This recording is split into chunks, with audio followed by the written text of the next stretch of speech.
Today's episode is a sales growth audit with Laura from Simple Vintage Photography. And we're talking about sales conversations and a little bit of anti-hustle culture, time management types of things on the show today. So listen up. Hello, friends. Welcome to Grow My Business, the podcast for women in small business who want to stop running on the hamster wheel of hustle and actually learn skills and strategies to grow your business.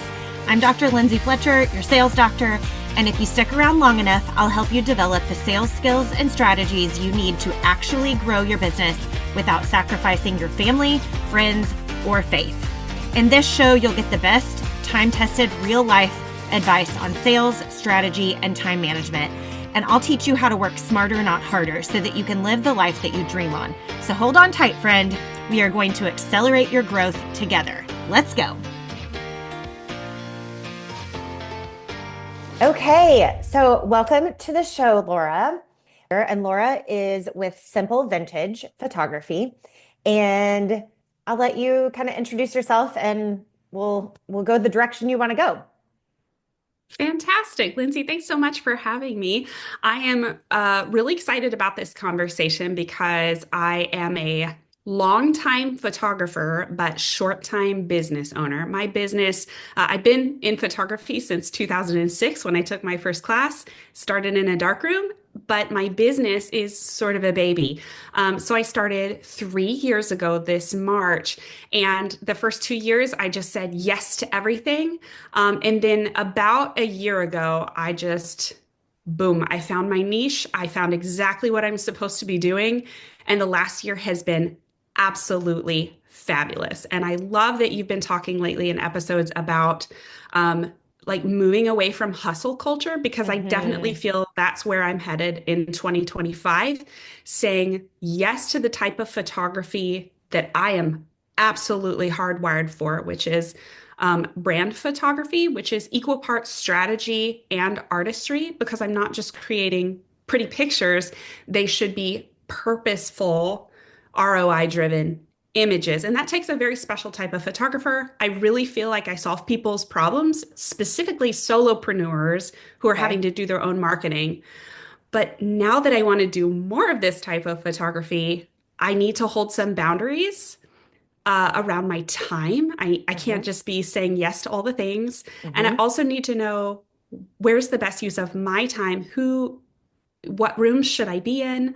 What Facebook groups should I be posting in? Is it even worth that effort? So I think equal parts today, my question is a time management question and also like a Okay. sales question. How do I communicate succinctly what problem I solve for business owners? Sorry, that's Okay. very broad. No. That's good. No, it's good. Let me ask you this question. Let's say 6 months down the line, where do you want to be in your business? Like, what are your goals for that kind of short-term 6 month time frame? Great question. I want to be booking out my calendar 6 to 8 weeks in advance, Okay. because bare minimum, I need 4 weeks to plan a strategic brand session.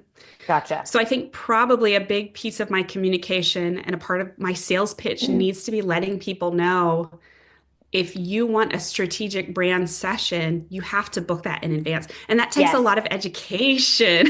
Yes. Yes. Okay. Yes, absolutely. That message needs to be communicated because I am last minute everything on, I would be your nightmare client. I mean, just don't, let me use you if I, if I call you, but just, set realistic expectations. Um, Sure. so yes, that has to be part of your messaging. So walk me through the potential client intake for your business. How, like, once they know about you, once they've decided, I want to find out what her pricing is, what the package includes, like once they're past the awareness stage and they're interested in working with you, what is the process that you go through to determine this is a good fit for me? Great question. I have a DM in my inbox right now on Instagram. I immediately sent her my link to my contact page on my website, which goes directly into my CRM. So I keep things organized on my Yay. end. Okay. I know what she was asking in Instagram. She was asking about specific dates in March, which is kind of the edge of my timeline. But what Yep. I'll do is I have like a template email that I will respond to her that has my packages, my pricing. I will go ahead and let her know these are the dates within your time frame that we could make work, and this is Hmm. why I would prefer that we don't do it sooner. I've done one in as little as 10 days, but I also educate someone if they need it that time of turnaround. I Hmm. am very clear about these are the shortcuts we'll have to take. Are you okay with that? Okay. So I'll let her make that decision. But then she'll get, yeah, so she'll get my process page, my packages with pricing, and then she'll Mhm. get a direct link to book a discovery call with me. And Okay. those are free, no pressure. It's honestly to see if we're a good match. Because I Yeah. think with brand photography, it's not just portraits. Like I'm not just showing up and Yes. taking pretty pictures. I got to see if what they're communicating to me about their business, if I feel like I can visually communicate that for them. Does that Okay. answer your question? Yes. I love that you've streamlined the process of them getting some information, booking a call with you.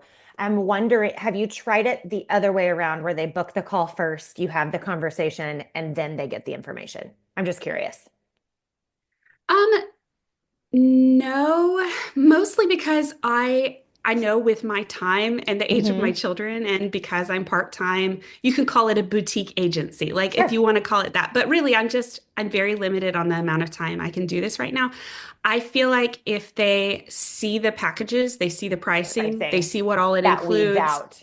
and that weeds out some that I may Hmm. not have time for. I don't have Perfect. time for a ton of calls. I want to get on a call when you feel like, yeah, I'm This ready to is hear it. more about this. Okay, perfect. But I'm I open to hearing it both No, ways. no. I wanted to feel that out if you had tried it the other way. And I was hoping your response was going to be exactly what you said was I'm weeding out people who can't afford me, don't like my, like don't want to spend that investment at this point.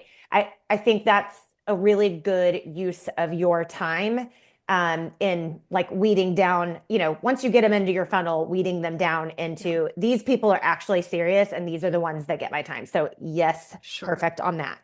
I also do have like two very distinct price points. Like I have Hmm. an entry level price point where it's a Okay. little price tag Uh-huh. and a very small number of images, but it's a really good entry point for someone to go ahead and book that discovery call. And very often when I've heard what they're looking for, they will self-identify, oh wow, I actually don't want that package. I need this bigger package Yeah. that includes everything you can do for my business.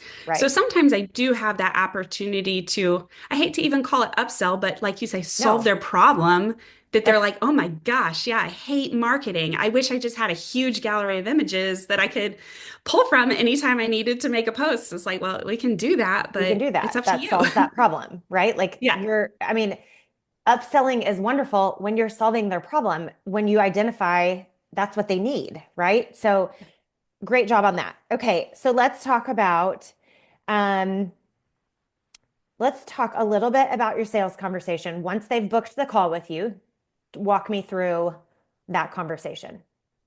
okay, good question.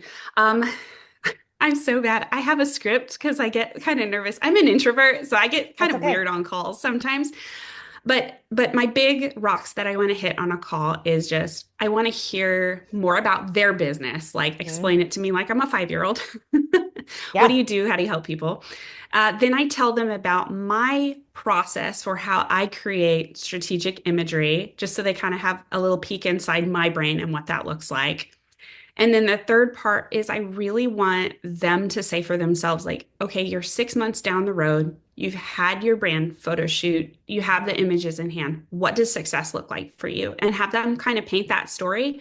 And then from there, I can kind of gauge a little better, like, okay, is success for them an updated website? Then simple Okay. branding might actually be all they need. And I will let them know that. Hmm. But if they're saying, every time I get on social media to schedule a month's worth of posts, I have all these images. I'm like, okay, well, simple branding is only 6 images. That's not going to solve your problem. Right. So I think having them paint that future story has been helpful for me. But I feel like maybe there's a like a fourth pillar to that conversation that I could be missing. So Lindsay, tell me Okay. what it is. Well, I'm not sure that I know what it is, but let's hash it out here. So, Sure. what questions, so when they're talking about their business, what are you making them feel? Because I really want you to dive into the questions that you're asking and the things that they feel about their business, because I think that that will tell you a lot about them. But I also want to remind you that 100% of our decisions have emotion involved. Only Mm. 5% have logic involved. So, really great salespeople, and it's not a manipulative thing, but really, really great salespeople tap into emotion. So, they'll talk about the features of the session, they'll talk about the benefits to the client they get, and that's the logical part. The, the, so for you, I'm thinking like, the benefits of your upgraded package or your larger package is, that's the feature is the larger package and how many they get and the process that you go through. Then the benefit would be that they have that number of photos, right? But then Mhm. you want to also dive into the value for the customer. And that means when I go to schedule my month's worth of content, I'm not stressed out because I have a gallery full of images. Or I'm not Okay. worrying about I'm not worrying about whether I have enough content or people who follow my page or my account keep seeing the same photos over and over. Ooh, yeah. You see what I'm Paint the saying? picture. Paint Yeah, the paint the picture for picture. I them love of it. what the two different packages. And listen, you can do that. You'll do the same exact thing for the I don't, Zoom keeps doing these weird things with my hands. Anyway, um, every time I do this, I don't know, I guess I'm trying to raise my hand. I don't know. Anyway, you can do it with your smaller package as well. Look, here's the feature, the benefit, and the value of Yeah. this. And the features are what it is. The benefit is that they get a certain number of images and they're staying within their budget. And then the value for them is what, right? Like what is the Yeah. value of going with the more simplified package versus having a gallery of images for their business that is specific to their brand. The other piece that I want to kind of dive into is when you're talking about what their brand is and what their brand needs are as far as Hmm. strategic imagery. And I love that term. Strategic imagery is beautiful. Love it.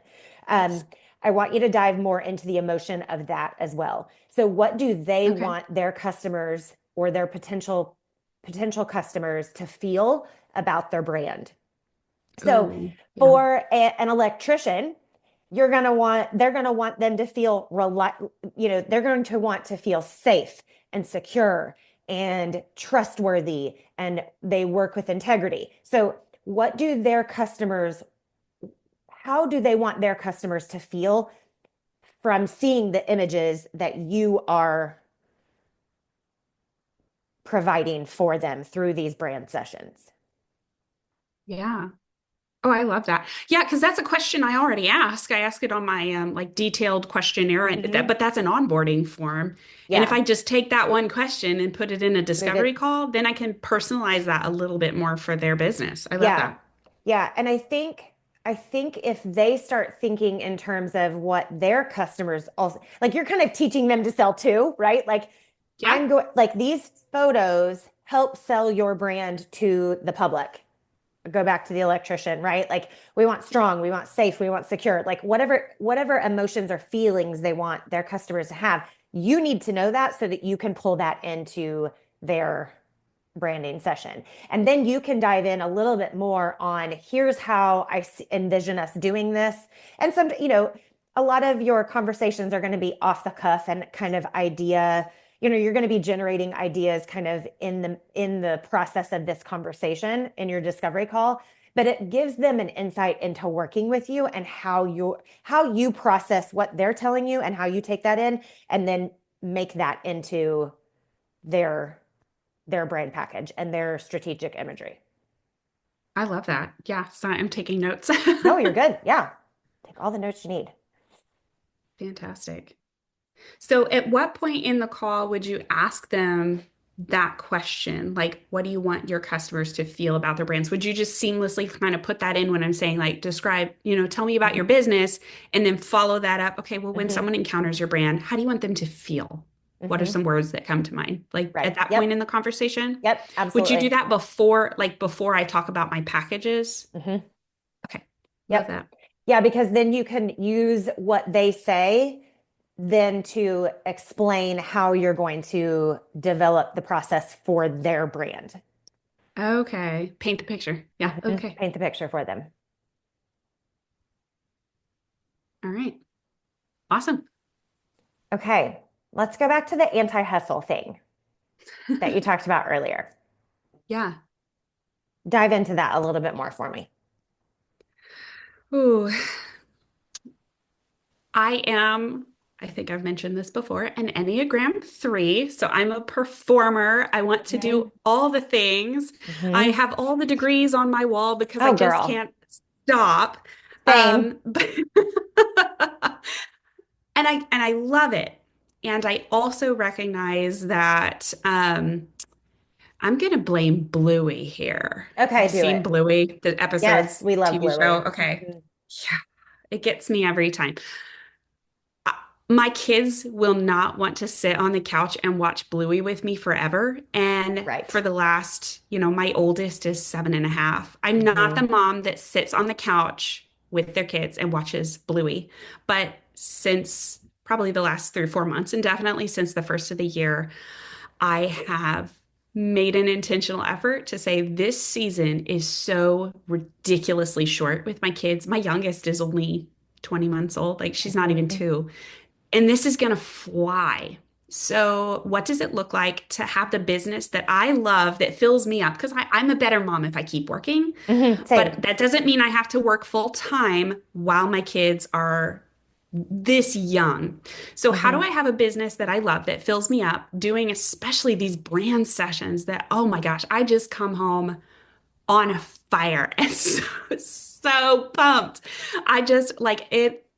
I'm so happy when I'm doing this work. Hmm. So, how do I do that and fill my calendar so that I'm not on Instagram trying to like hey girl, hey in your DMs. Like, I don't want to Hmm. be sending those messages trying to stir up clients when I really should be picking my kids up from school at 2 and Hmm. sitting on the couch and watching Bluey for 30 minutes and Hmm. then doing horsey back rides. Like, that's what I mean by anti-hustle because I, Hmm. left to my own devices, will fill up every second with business Oh, things. same girl, And my same. kids will be in the back. And I don't want to miss this because Yeah. it's not No, going to last forever. I wish someone would have like knocked me over the head while mine were little. My oldest is now 15 and I am no one is joking when they say you will blink and you'll be looking at exit strategies. Like you'll be Yeah. looking at your kid, looking at college, and Mm. it goes by so fast. So I think the first piece of advice that I would give you is that your business doesn't have to look like anyone else's. Your business is unique to you, your needs, and your family's needs. So, in this season, if time is what your family needs, what your kids need, then you schedule yourself accordingly. And just Mm. because some other photographer in Houston, in this area, just because someone else is doing something that looks fantastic and phenomenal and all the things, that doesn't mean they're happy. It doesn't mean Mm. they're fulfilled. And it doesn't mean that they're spending their time where they actually want to spend their time. So, Sure. whatever you're seeing on the social medias is a highlight Mhm. reel. And just remember that. The second piece that I would say is pick the things that drive your business as far as marketing. So whether it's networking in person, which I think is probably a really great thing for you because people Mm. get to know you in person, fall in love with you, and then they're like, yeah, of course I want Laura to do my branding session, right? Yep. So I think pick the things, and it may take you a little bit of time to find the right mix of things, but really pay attention to the marketing and the sales strategies that you're doing and Hmm. really track those. Am I really Okay. getting people from Instagram? Am I really getting, like, I'm posting and I'm doing all these things and I'm out here and I'm doing the stories and I'm doing the reels and I'm doing the, right? Like, you're checking all the Hmm. boxes, but are you really getting customers from Instagram? Or are you Yeah. really getting customers from Facebook groups where you're sharing your work? Or Great question. are you getting customers from networking, like joining a networking group or going and visiting different groups across your area? I think the thing that small business owners, I think one of the problems that a lot of small business owners have is that they spray and pray. They do all these things. That's been me. That's been me for like the two We years all prior. we've all done it. I mean, we've all done it. I mean, I think I'm a little bit more strategic because of my background in corporate America sales, where Mhm. I literally could have worked 1,000 hours a week, right? Like, if there were actually that many hours a week, I had enough work to do, right? But I think I'm a little bit more strategic than a lot of small business owners, but don't get it twisted. I do things that I'm like, wait, why am I doing this again? Like, I started Yes. a TikTok account. My people are not on TikTok. You know what I mean? Like, I started the TikTok account. I Yeah. think I posted 4 times, and the last time I checked, which was like a year and a half ago, we had 26 followers. So, like, my people for our service-based business, they're not on TikTok. That's not where we're getting business from. So stop. Like, Yeah. why was I doing that? I mean, we all do it. But I think if you just continue to evaluate, hey, I'm spending my time in these places. Am I actually getting customers? Am I actually getting clients who book with me from these places? And once you figure Yeah. out where the customers are coming from, rinse and repeat. Just keep Very doing good. those things. And if you haven't already, I want you to download my sales growth tracker, because you can start tracking your sales and marketing activities and then track your revenue based on what you're doing. And you'll start whittling down exactly what's working and exactly what's not working so that you can do more of what is and less of what isn't. So you'll want to go to lindsayfletcher.co/, sales growth tracker. Enter your email address and I'll send you the sales growth tracker directly to your Oh, email. that's very helpful. Because even as you were talking, I was like, oh, yeah, I see it. Like, even if I just Yeah. think off the top of my head, my last 10 brand clients, Hmm. 80% of them came from in-person networking. Yeah. And I think that makes so much sense with what I'm doing because I think people really need to trust that I can like get them and Yeah. communicate them. And after you meet someone in person, you kind of get that vibe off of them. Yeah. And then the other thing too is because I'm trying to help people who need a lot of content, that happens Hmm. a lot on Instagram. So Hmm. I've gotten some people from there. But like the Facebook groups, you could spend hours in Oh, those yeah. going, who needs a photographer? And just posting, posting, posting. I don't know if I've ever gotten anyone from those groups. And I put so much pressure on myself, like, oh, is it, Marketing Monday in this group? And which day Hmm. is, Work It Wednesday in this other group? Like, that's exhausting. It is exhausting, And as a especially, performer, as a type three, like I want yep. to, if it's Work It Wednesday, like I should be posting. No, maybe I shouldn't. Why? So, If there's no return on your investment of the time that yeah. you're spending and the stress that you're causing yourself. I Mm. mean, social media just in general stresses me out to, like, the ends of the earth. I've actually Yeah. removed it from my phone. And I had this exact conversation with myself, was, do Mm. I actually get customers from Facebook and Instagram? I didn't have TikTok, so that wasn't a thing. But, like, do I actually get customers from having Facebook and Instagram, having those apps on my phone? The answer is no. Yeah. Like, I don't. So Yeah. I removed that from my life. But I think you just need to be very strategic and very analytical about the activities that you're doing. Really hone in on where are your customers coming from. And is that Christian women's groups? Is that, like, are you doing a lot of women solopreneur types of branding sessions? Or are you doing co-ed? Or, like, Mhm. who is it? Yeah. Who is it that you're getting? What are the commonalities between those people, and how did you acquire them? What are the commonalities Yeah, between those people? And then you start getting your marketing message from there. great. Get analytical about leads. Hmm. I have all this information. I've just never put it into like a spreadsheet. Yeah, yeah. I mean, I think you can in your if you have it, you said you have some things built into where it goes into a CRM. I think Yes. you can add that information into your CRM. Okay, fabulous. And then that way you can pull a report at the end of the month and say, okay, I went to 5 networking meetings. I'm making up numbers, of course, but like I went to Hmm 5 networking meetings and I got 27 inquiries from that. mm That's hmm awesome, right? Yeah. Or I went to 5 networking meetings and I didn't talk to a soul afterwards. Don't go hmm back. Like, Yeah.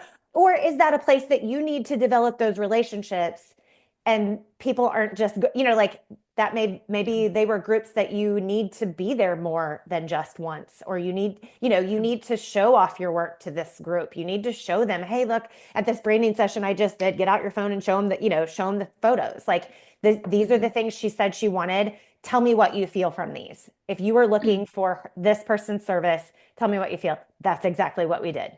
That's exactly what she Okay. wanted, right? Like, That's so awesome.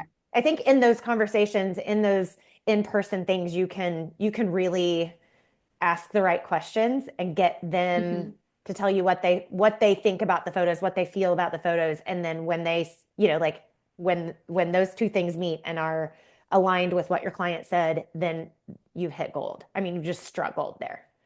Yeah. I think you had an episode about this, about in-person networking and like what Hmm. kinds of questions to ask to get that conversation started. I think Hmm. I get very awkward at in-person things because I'm really good at the like, tell me about your business, but I have such a roadblock between tell me about your business and let me Hmm. segue into how I can help you. Is there Yeah. something you would say to me to help me overcome that? Like, I know that's just in my head and probably nobody else would be bothered by me going, oh, hey, I hear you say this. Can I tell you how I can help you? Like, Yeah. how do I get over that roadblock?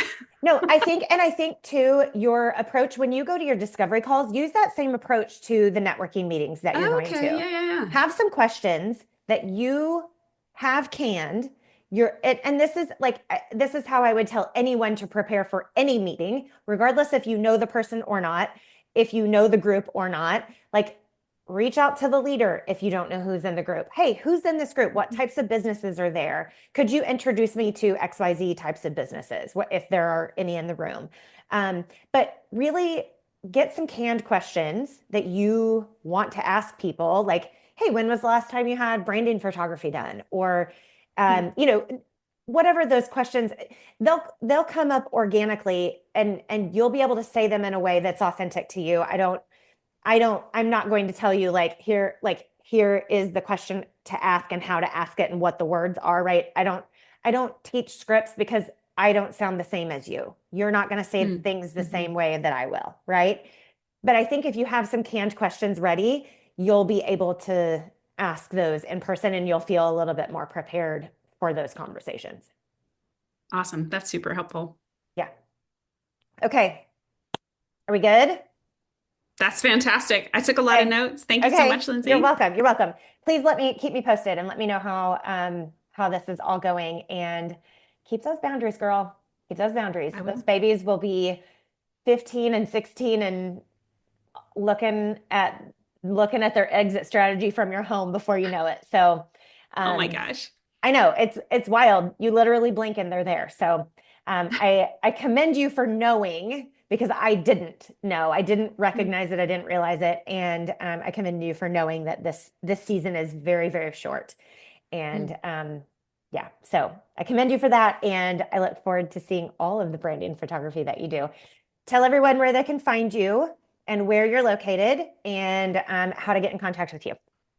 Yeah, absolutely. I'm based in North Houston. My studio is in Spring, and my website is laurapulliam.com. And you can find me on Instagram or Facebook at Simple Vintage Photography.